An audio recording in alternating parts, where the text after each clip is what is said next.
Okay, good evening everyone, and thank you for coming out tonight for our Learning from Kitsilano local focus talk. My name is Thomas Kroeker and I'll be the MC tonight. A little bit about me, I'm currently a law student at the Allard School of Law at UBC, and I did an undergrad in geography and economics, also from UBC. I previously worked with Patrick Condon at the UBC School of Architecture and Landscape Architecture, where I conducted critical quantitative analysis of North American urban development and its relationship to housing affordability. Beyond my academic research, I've been active in Vancouver local planning discourse. Sorry? Yeah, okay. I've been active in Vancouver local planning discourse, and I've presented several times on urban development issues before Vancouver City Council. I continue to be interested in community planning and affordability issues from a legal perspective, and I also enjoy doing on-the-ground legal advocacy work for tenants and for people who cannot otherwise afford legal representation. So local focus, we are a nonprofit, nonpartisan organization, and our mission is to deliver a 12-week public speaker series on neighborhood-based community planning, enriching civic dialogue ahead of Vancouver's 2026 Vancouver municipal election. Vancouver's legacy of neighborhood-led planning, emphasizing livability, social cohesion, and context-sensitive design, has been overshadowed by citywide growth strategies, prioritizing scale and financial yield over local needs and character. This series will attempt to recenter public understanding of neighborhood planning's potentially crucial role in addressing key challenges, crucially supporting housing affordability without compromising livability, balancing growth with infrastructure, services, and social capacity, and enhancing local democratic participation. By sparking informed, inclusive conversations, we aim to empower residents to advocate for equitable, resilient neighborhoods that honor Vancouver's historic planning strengths and build a more equitable and democratic urban future. We welcome respectful participation, as urban planning is all about community dialogue. After Penny's talk, we will have a Q&A session, and since we have limited time together tonight, we ask that you please keep your questions streamlined and appropriate in length out of fairness to other participants wishing to speak tonight. So each participant will be given 1 minute to ask a question to allow for Penny to provide a complete answer. When it becomes time to contribute to the conversation, just give me a wave and I'll try my best to get to you out there with the mic. Please check out on our website our donation function, and if possible, please share all our future events with friends and everyone in your network that you know, because Local Focus is completely volunteer organized and it would not be possible without you, your attendance, and your support. I'd also like to point out that next week on March 25th, we have a talk by Mike Mangan entitled Voiceless in Mount Pleasant, Towers and Death of Public Oversight. And that will be at 7 p.m. Wednesday night at the Anza Club on 8th. And I'll talk a little bit more about that at the end as well. I have the pleasure of introducing Dr. Penny Gurstein, and her talk is entitled Learning from Kitsilano. So Dr. Penny Gurstein is a professor emeritus and former director of the School of Community and Regional Planning at the University of British Columbia. She's also the founding director of the Housing Research Collaborative at UBC, which brings together researchers, policymakers, and community partners to develop data-driven solutions for the housing crisis. Beyond her academic leadership, Dr. Gurstein is a prominent voice in our national conversation on housing affordability. You may have recently seen her work in the news, as she was one of 27 leading urban planning experts who penned an open letter to the Prime Minister and the Premier's office, outlining 6 policy musts for securing housing affordability in Canada. We are incredibly fortunate to have her here today to share her insights on the future of Kitsilano. So please join me in welcoming Dr. Penny Gurstein.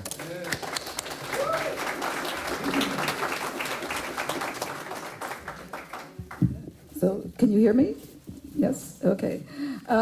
So thank you for coming here. I really appreciate the interest you have in this. And also, I'm just going to talk for a very short time, and what I really want is to have a dialogue around the issues facing Kitsilano and the city. So I've been a resident of Kitsilano for 26 years, and I actually lived in Kitsilano also when I was a student. And I've really never seen, okay, is it, yeah, it seems like, that's, okay. Okay, I've never seen really such widespread apprehension about the future of the neighborhood. As we know, Kitsilano is really under intense pressure to densify. Major projects such as SANAC and high-density tower proposals under the Broadway plan and now the just passed official development plan have caused real concern in over congestion and neighborhood character. And we are definitely in the crosshairs, given that we're an urban neighborhood, right, where all of this is now being proposed. So let's make it clear, I'm not against a density per se, but what we have always appreciated in Kitsilano is that changes have occurred that have been compatible with its spirit and its ethos. It is dense but livable. It maybe is not dense as much as other neighborhoods, but when you look at the fact that we are no longer really a single-family neighborhood, it's all been densified in some way. But this didn't occur just spontaneously, but was a result of citizens, politicians, and planners working on a neighborhood plan that was enacted upon. And so we were very fortunate. We, in the 1970s, there was some real innovations happening in Vancouver, which really made our city. Now, and I'm going to go into this later, we're losing that. But one of the really strong things that really happened, and I think I can see some of these people already know some of this, but maybe others don't.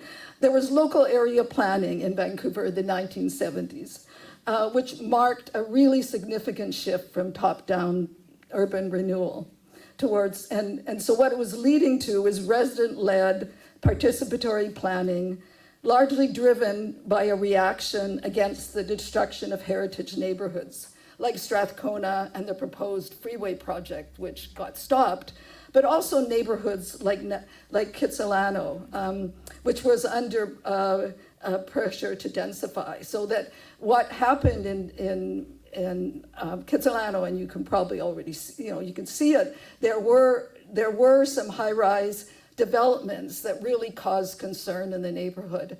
And so this is why it was so critical that we had a really robust local planning process, local area planning process. So in the mid-1970s, and that was a really long time ago, I know, the city established a formalized local area planning program to develop local plans in response to intense growth and development pressures. And local area planning offices were set up in neighborhoods, and planners prioritized community input. So this was a time when there was like this, meeting after meeting, people were really excited about, giving their input into what made their neighborhood so special. And so this period saw a rise in community activism, and also arose TEAM, which is the Electors Action Movement Party, which took power in 1972. So the TEAM Council, made up of citizens, citizen activists and academics, and so it's quite interesting that there were several academics that were on town council, including Walter Hardwick, Colleen Hardwick's father, who was a very noted geography professor.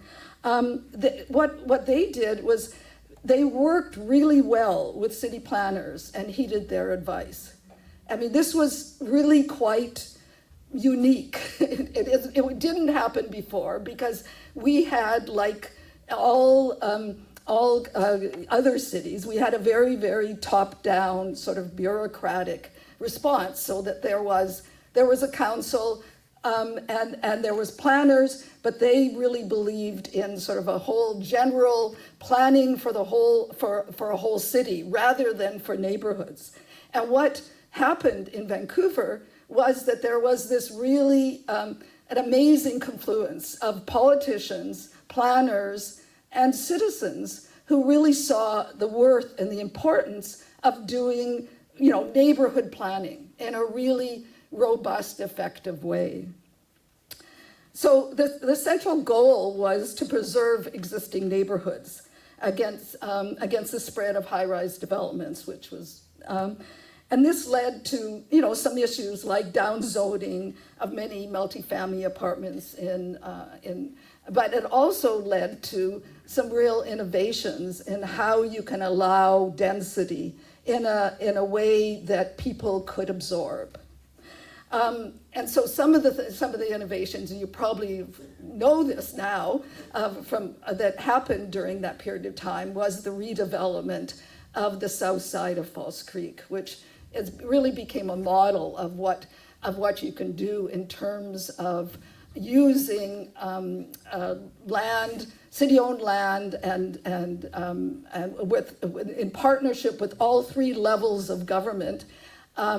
And a real commitment to what they felt, what they said was 1/3, 1/3, 1/3, which is 1/3 nonprofit housing, 1/3 co-op housing, and 1/3 market housing, which was really quite revolutionary at this time. That was sort of, and it really hasn't been replicated anywhere else in Vancouver. The other thing that, sort of innovation that happened, I think, that people don't really remember is Champlain Heights, and that's which also became another really innovative neighborhood, predominantly of again nonprofit housing, co-op housing, and market housing, but with a really wonderful mix and an absolutely wonderful community. And people that I know, and actually some of my students, former students, talked about living in some, growing up in Kitsilano, growing up in False Creek, growing up in Champlain Heights, and what it was such a unique experience to really feel part of a community. So and these kind of local area planning efforts were co-funded. So, we had real partnerships between the municipal, provincial, and federal governments. And again, when you look at False Creek, the south side of False Creek, that would not have been possible without a very strong federal presence. And in fact, at that time, federally, there was a Ministry of Municipal Affairs, which somehow got cut in the kind of neoliberal restructuring the government went through in the 1990s.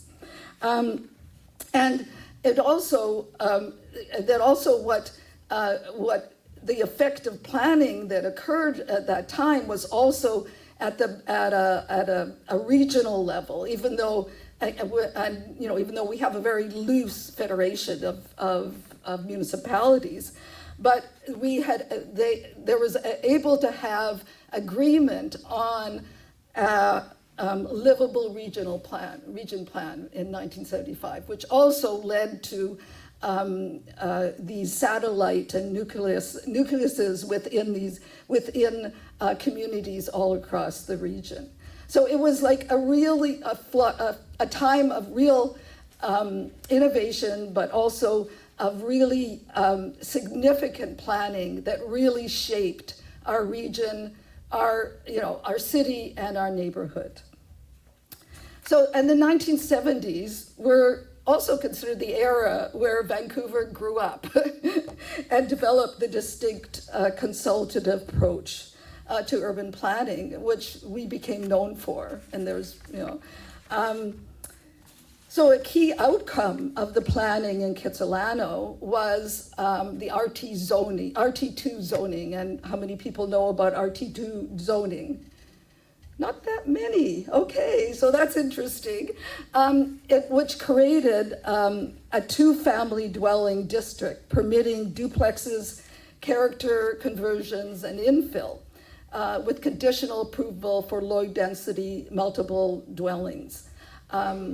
So as a way to sort of increase housing options. It acted as a bridge between the single-family homes and denser urban RT zones. So this was, again, the only, how this occurred was through, this local area planning effort in Kitsilano that with community working with the city to develop something, because they recognized they needed to change, they needed to densify, but they needed to do it in a way that reflected who they were, who the neighborhood was. So following the implementation of the RT2 zoning, further changes took place in the 1980s and 1990s to create more specialized zones such as RT4 through RT9, which aimed to better manage the retention and renovation of existing character homes, while also allowing infill. So today, the RT2 zone remains a key part of Kitsilano's diverse residential mix. So, so it didn't just happen. We didn't just get a really great neighborhood by accident. We live, we're very close to the beach, we're very close to all these amenities, but the fact is, it was really good planning that did this. So what also occurred during this time is the development of strong residential associations, and Kitsilano has maintained those associations. So it's no accident that recent developments on the Broadway and West 4th Avenue corridors have been medium density, say up to 6 stories, with shops and other services mingled with residential. These associations have worked with the developers to get them to understand what the neighborhood needs. And I had a conversation with somebody who's in the West Kitsilano Residents Association, who might be here today, Jan.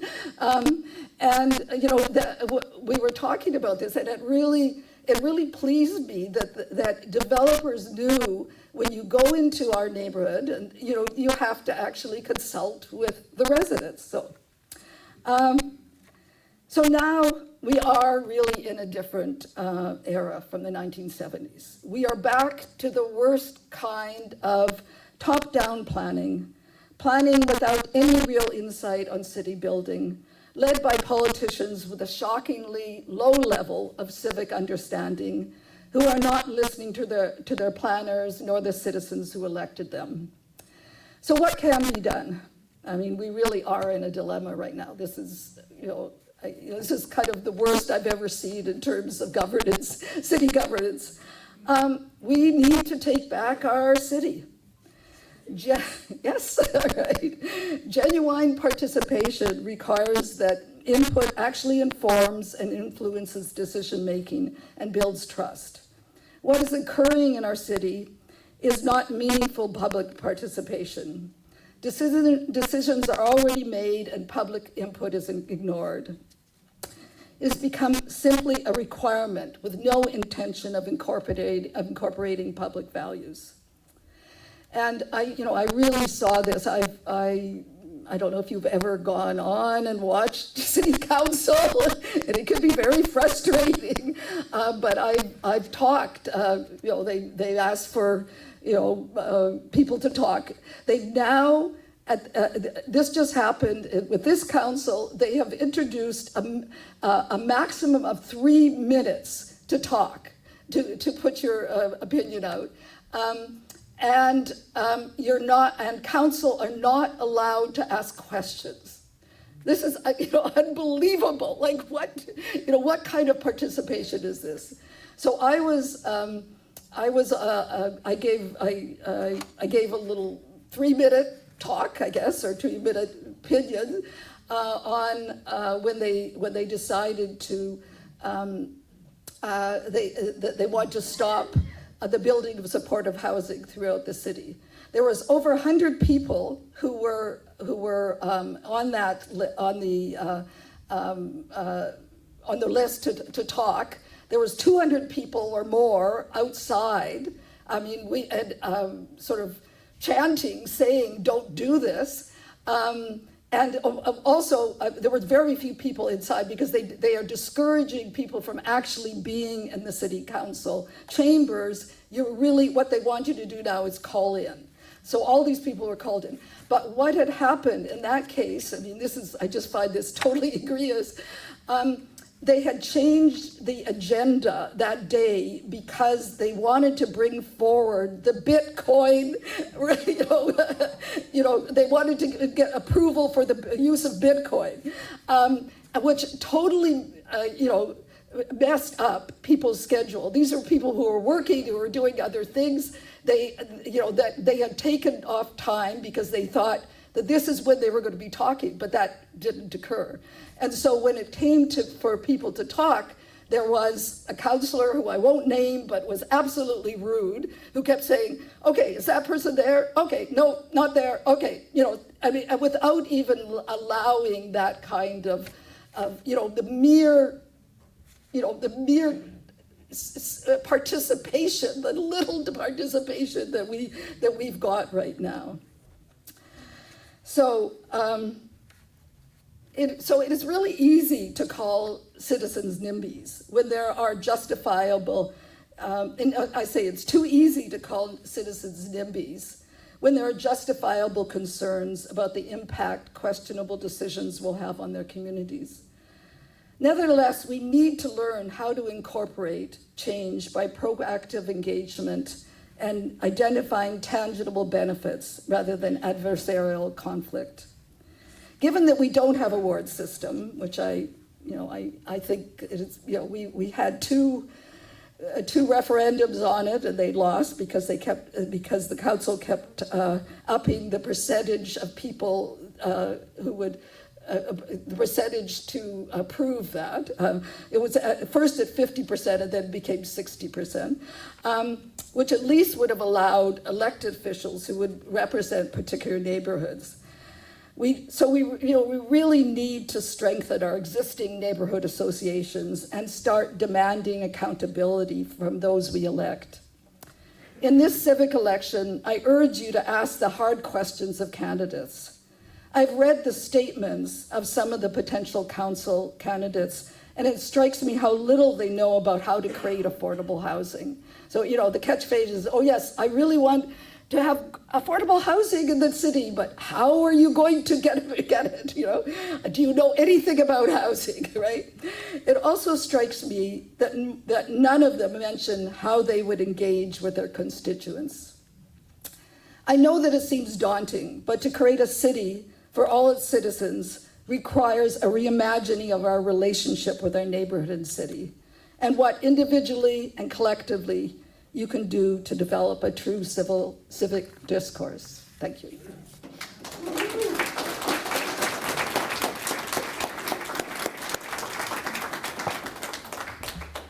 Okay, we'll now have time for questions. Who would like to go first? Okay. Yeah, this one.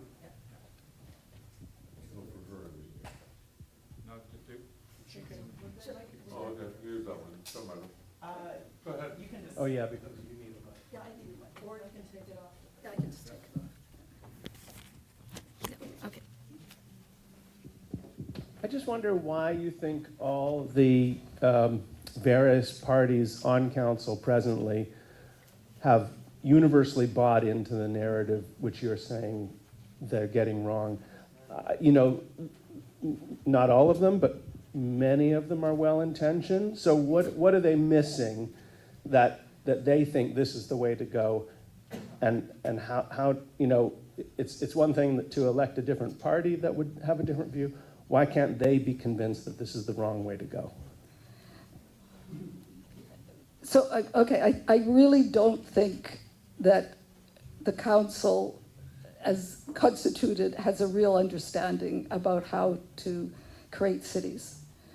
I don't think they have an understanding of how to create affordable housing.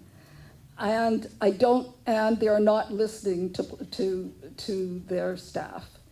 And what they're doing is hiring people that will just, confirm their own narrative.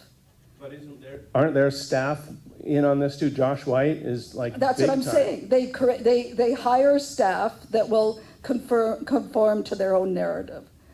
So, that it is, it's really unfortunate. And I know the junior staff are really terrified. They don't feel like they can have any kind of say in this.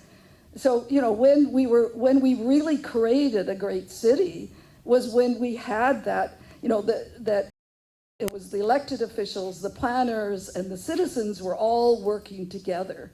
They really had a common vision.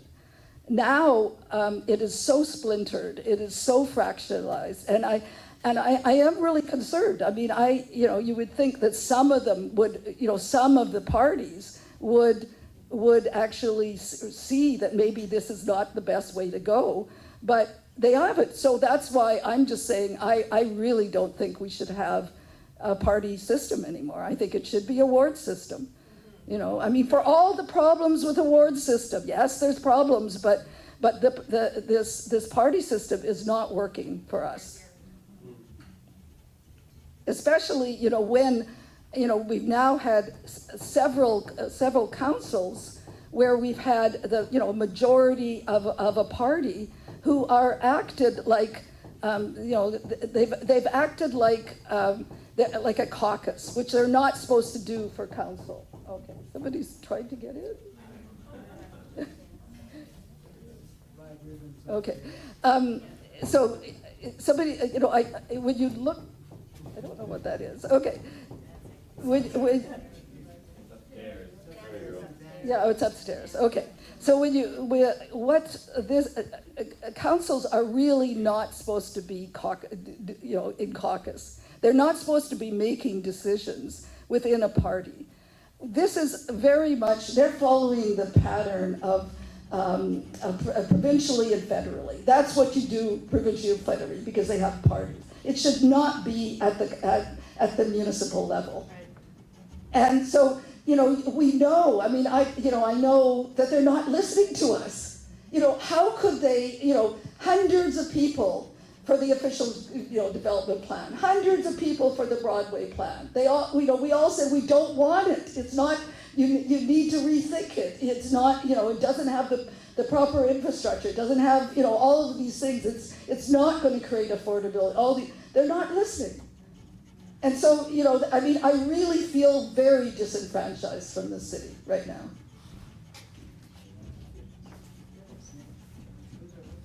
And it was Lenny Zhao who was the councilor that was rude. Yes, I know. I didn't name him because I'm not, I did. Right. So given we're unlikely to get a ward system Yeah, I know. before, what kinds of things can we do? And the second question may be related. Are next people able to get rid of some of the current staff, like Josh White, I might say? Mhm. Like, can that happen? Okay, so you really need to be active. You need to get these people accountable. Like, go to these all candidates meeting and ask some really hard questions and keep pounding them, because it's not going to get changed. I'm just concerned. One party has got I don't see anything happening in the horizon, and I suspect there will be a change in composition of the council, but I don't see any necessary change in how the decisions are going to be made.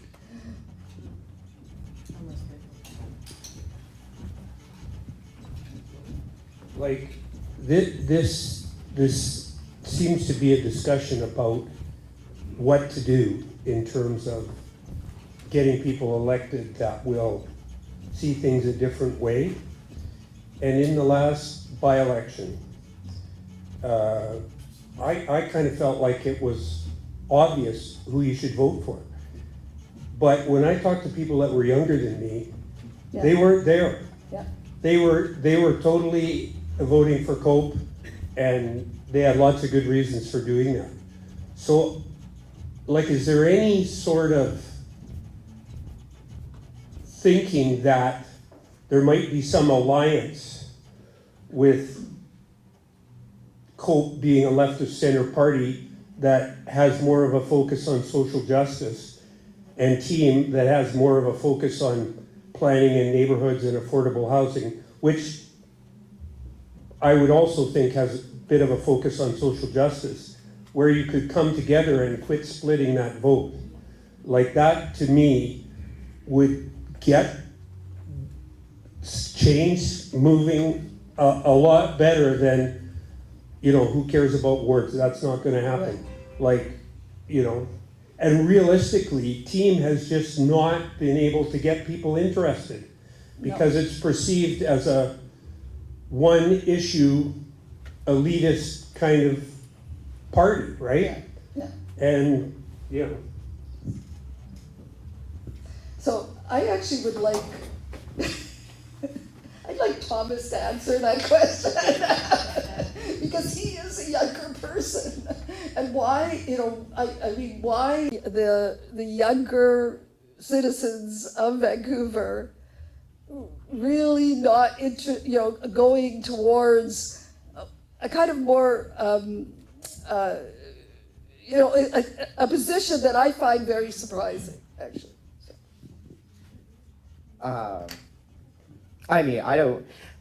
I can't pretend to be an expert on the matter or I'm not anything of the expert sort, either. but I hear what you mean. I think if we're talking about the by-election in particular, I think we really have to be looking at the story being one of quite low turnout. And that's been the case in a lot of municipal elections in general. It's been declining since 2014, I believe. The by-election in particular, I think there were a lot of, what was the turnout in that? It wasn't high. No, it wasn't. 15, 16%. And so I think what we really should be looking at is about why the 85% of the population of Vancouver isn't voting.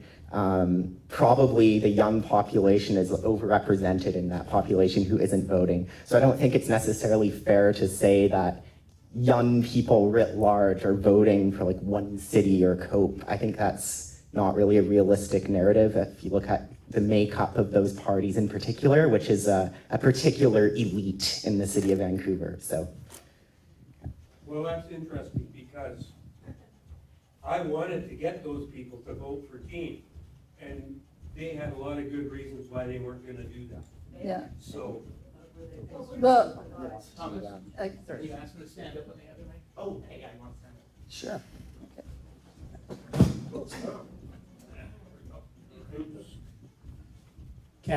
Won't sign up for ballet.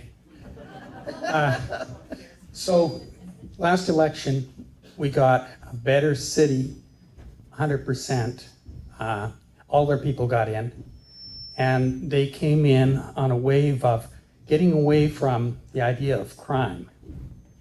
And so we got one strong answer, which came from rejecting, not liking something.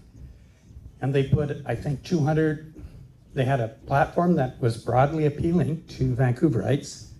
But once they got elected, all the promises disappeared. And we effectively got an authoritarian situation. Yeah. And so Ken Sim was given a lot of rope. And it seems he hung himself in many ways. But it's difficult when you're coming, unless you get a really broad group of people rejecting, to get to sweep council. And it's kind of dubious whether that's a good thing. You may win, but the city loses. I think that in the by-election, we saw a rejection of Ken Sim, and the people with the clearest voices were successful. Anyway, thank you. okay. Comment on that or no? Well, I mean,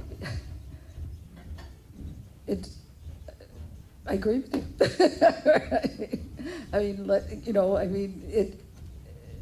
It surprised me that so many people could be duped.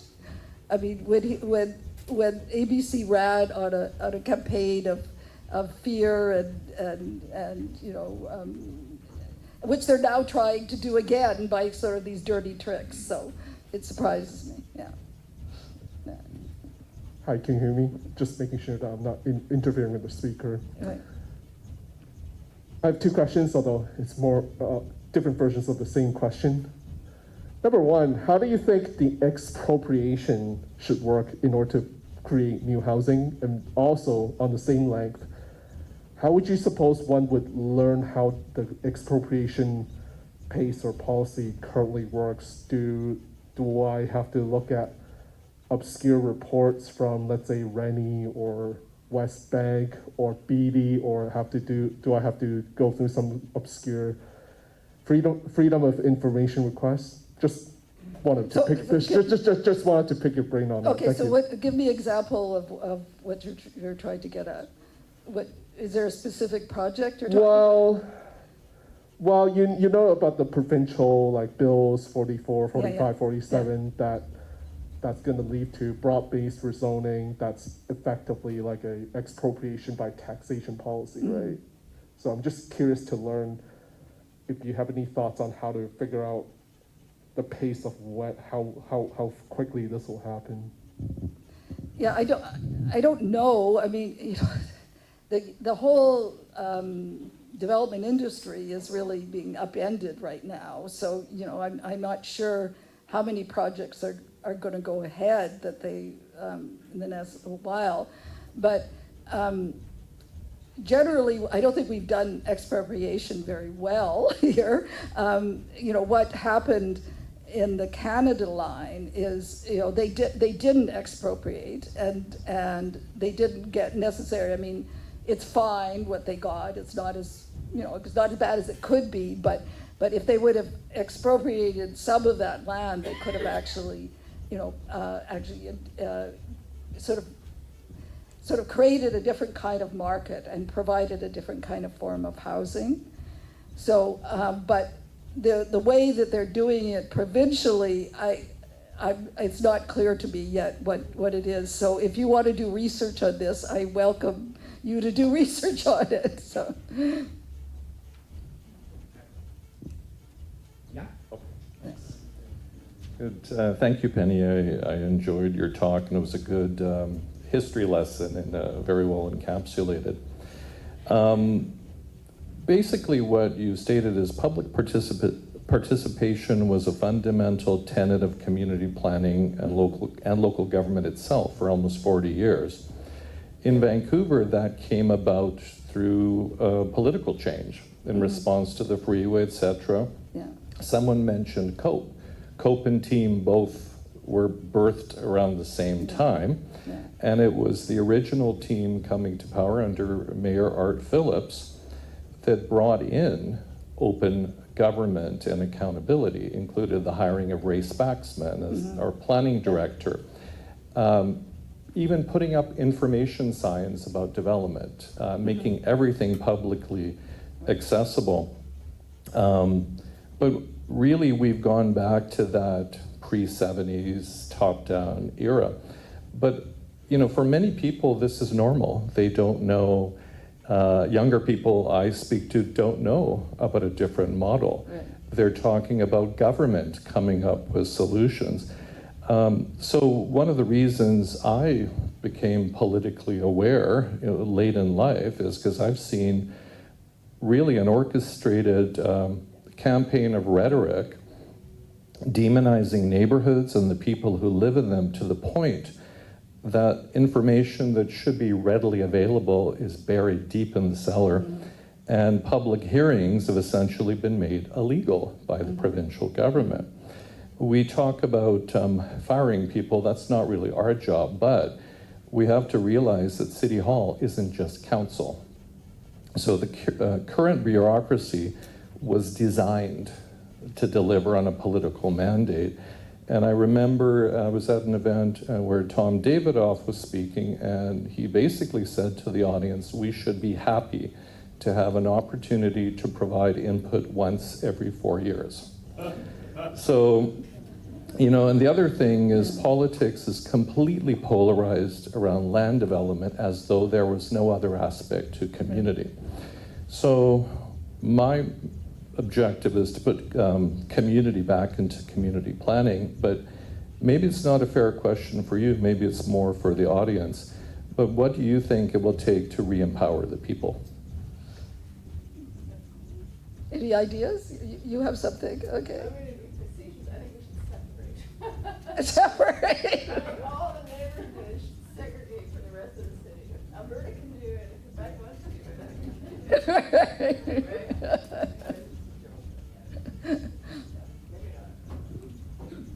Hi everyone, my name is Wendy. I'm hearing comments constantly about the turnout in the last by-election, and I think to give credit to the people of Vancouver, there was a lot of enthusiasm around that. I campaigned for Team, and I was out on the street right up until the polls closed, all over the place, talking to people. And the number of people that didn't vote because, it's kind of ringing, yeah. He'll turn it on. Okay. The number of people I ran into who had given up trying to get to a poll because the waits were 3 hours plus, including for me, when I went to vote at the end of it, I waited in line for 3 hours. So I have trouble believing that wasn't deliberate, setting up polling stations that could not service the needs of the voters. So, you know, I think it's not fair to sit in judgment or look at the percentage returns of voters from that experience. And I just hope we learn from it for next time. Yeah. So I want to respond to this person about what, you know, what could be done is, I mean, the people here, if you all sort of went and sort of made a thoughtful idea about what you could do to actually get 10 other people engaged, 20 other people engaged in civic politics, and talk to them about what is, you know, what are the other alternatives. There are so many other alternatives. We don't have to have this you know, top-down, authoritarian regime that we are now in, which I'm worried, you know, and I don't see. You know, and this has been going on not just with ABC, but it was even before ABC. We had that, you know. So I think we need to kind of be really rethinking how does the city how does city council really function? Because I don't think it's functioning at all right now. So I would also, can I add on to that? yeah.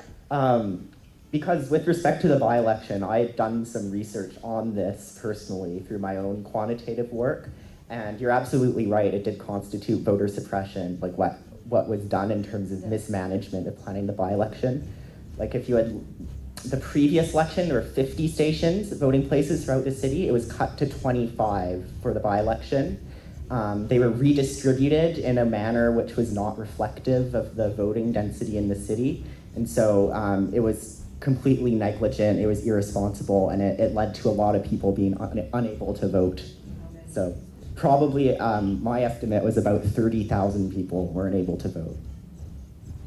So I mean, this is where, I mean, this city's council, this, you know, this party was playing to the playbook of you know, to our south. I mean, that's the kind of state playbook, you know, suppress voter turnout, you know, lie to people, you know, tell them what they want and then lie, you know, and then do exactly the opposite, you know, so, yeah.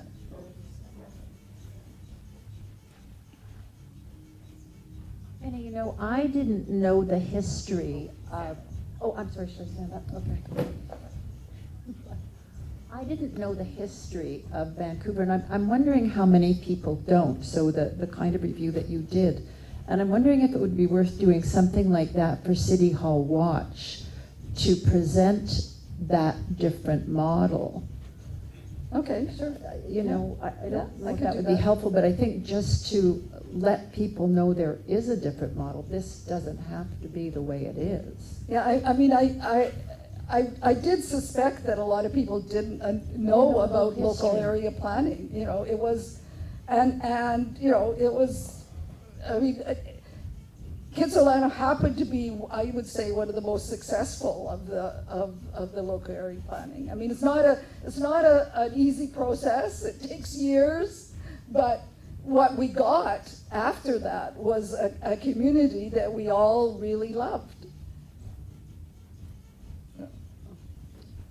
Hi.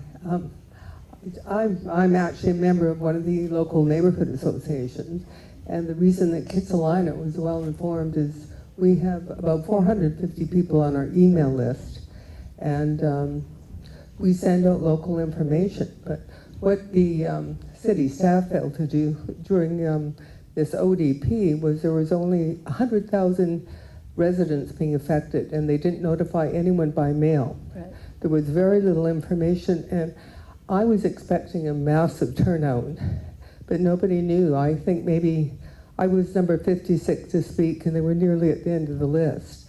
But there was 180 who wrote in and were opposed to it. So what the city is doing is just not providing the public with information. No. And everyone is kind of looking at what's happening in the States, that kind of stuff. So they're, unless we have someone who's paying attention to what happens in Vancouver, City Hall Watch is excellent, but we just don't have enough people reading it to know what's going on. So people are operating in the dark. I don't know what we can do about that. No, I agree, and I mean that's been, if you look at, and maybe Thomas might know as well that you know, since this party has been in majority, they have slowly, you know, lessened our access to City Hall and to City Hall information. So.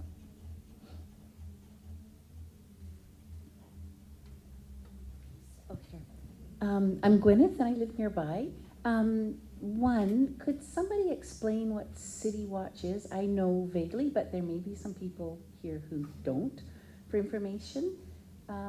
Two, I hear there appears to be overwhelming support for Wendy's concern about general need for adequate polling numbers and availability during elections. And perhaps I don't know how many people we are in the room, perhaps we could do a show of hands to show people, you know, come up with something really quickly as an outcome of tonight, saying that the people gathered here tonight are extremely concerned and count on increasing access to polling stations, availability. I also, in the last election, stood for hours, and I was amazed at the young families with kids who hung in there. But maybe you could, I don't know if that's appropriate if you could pull something like that together, but do a show of hands tonight and give feedback on behalf of Local Focus to Council, saying that's what we acted on. But so City Watch, if we could explain what that is, and maybe... Yeah, City Hall Watch it's a website that has the latest kind of news on what is happening at City Hall. So just go on to, you know, just do, you know, Google City Hall Watch. I hate to use the word Google, but you know, just City Hall Watch, and you will see it, and you could you can get all the information you want there. It's a good source of information. It's actually a great thing. It's kind of like a magazine format where you have, you know, the latest things happening within city government and the city, and also articles of interest to Vancouverites in their local neighborhood. It's actually a really good site. Check it out. Yeah. So and the other thing about, I mean, the reason why they could do that because it was a by-election. They have a lot more leeway, I think, for by-elections to sort of limit the polling stations, because they don't expect, historically, they don't expect that great a turnout.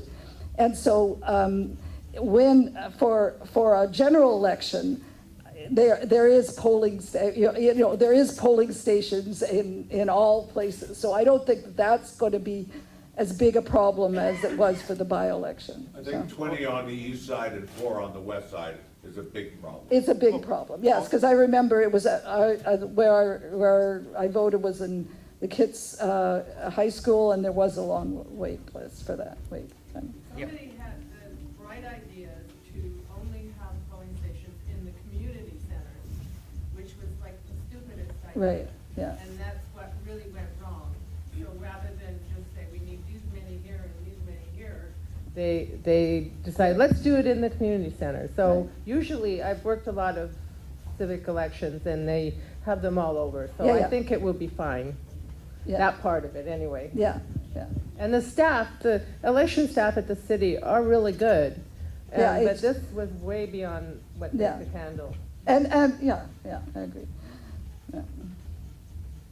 Hi, my name is Gordon. Looking around the room, we're older folks. Yeah. Speaking to the younger demographic who may vote in fewer numbers, a lot fewer numbers. I have a much younger partner who's always on Instagram, can't get off it.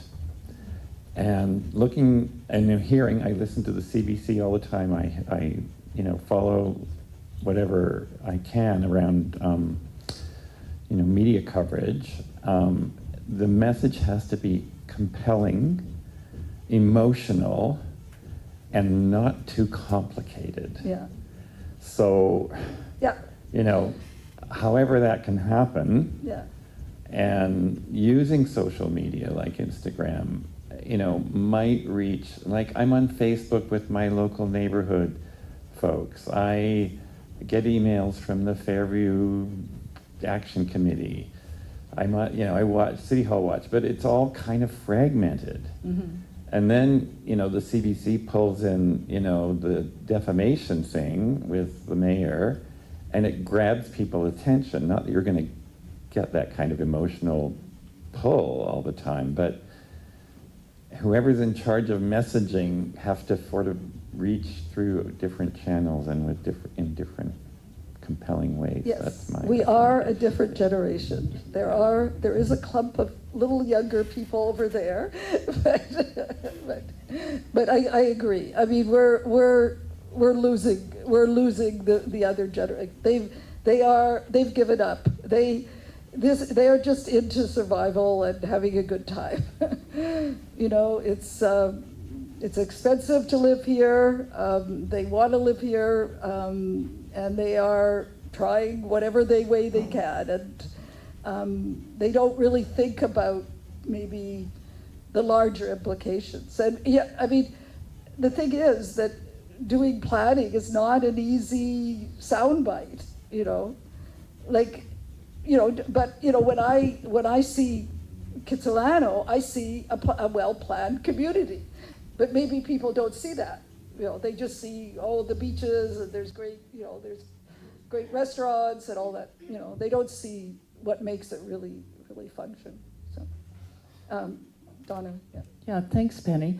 I'm just wondering about supportive housing and your perspective on supportive housing, given the huge need for supportive housing in Vancouver, particularly for people with mental health and addictions problems, and then the quite strong NIMBYism in Kitsilano and opposition to almost every proposal that has come up. What would be a proposal you would think might fly in this?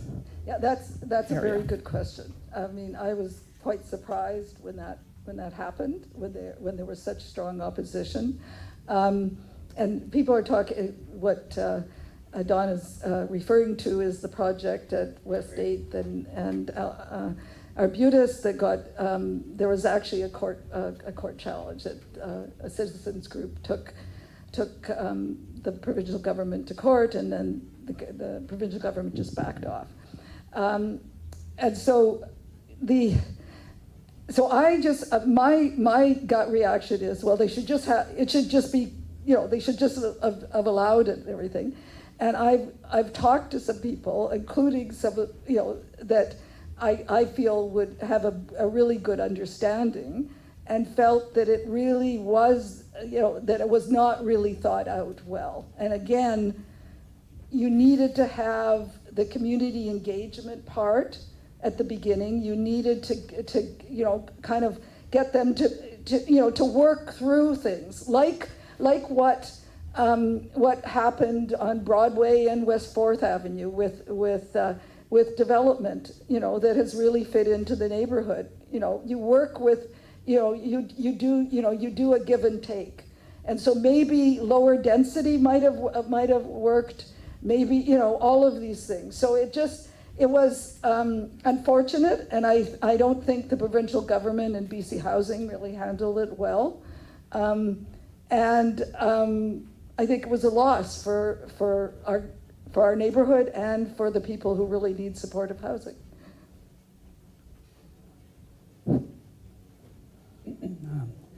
Penny, my name is Paul. I just want to thank you for your overview. That was great. And I'm surprised that nobody here has brought up the question to you about how this is going to go forward, given the recent contract agreements between the federal government and the Musqueam Band about fee simple. And right. Who owns this property we live on? Yeah. So again, I mean, I think that's, I'm not, I mean, I can't really talk to that because I think that that's something that has to be explained a lot better. You know, it doesn't, the Musqueam is saying that is not going to affect anything. And there has been no explanation really that I can understand. So, I mean, I'm not a lawyer, so I'd have to read. Maybe, you know, maybe somebody here who's a lawyer who's actually read it might know better. So we just have one last question here. Okay. So we have one way to stop the ODP. Still, it has to pass Metro Council. I believe it's next week. You can try and stop it there. But, you know, telling people to ask questions at the candidates meeting, ABC didn't show up at the last election. They got elected anyways. Yeah. We could withhold taxes, we could withhold rent, or we could lie down, we could sue them, or we can lie down in front of bulldozers. Thank you. Okay.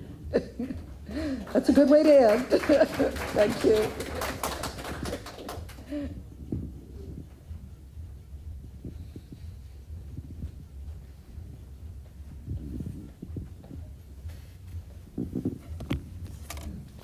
Yeah, well, thank you so much for coming out tonight and listening to Dr. Gurstein and asking questions and, you know, coming here for this dialogue, because that is what, you know, community planning is all about.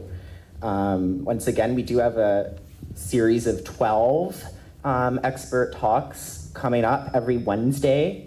Our next one is in Mount Pleasant. It's with Mike Mangan, and Mike is a retired real estate lawyer, author of the Condominium Manual, and former adjunct law professor. And he will explain how City Council has step-by-step excluded the voices of residents in the way Mount Pleasant develops and what residents can do about it. And that will be at the Anza Club at 7 p.m. next Wednesday.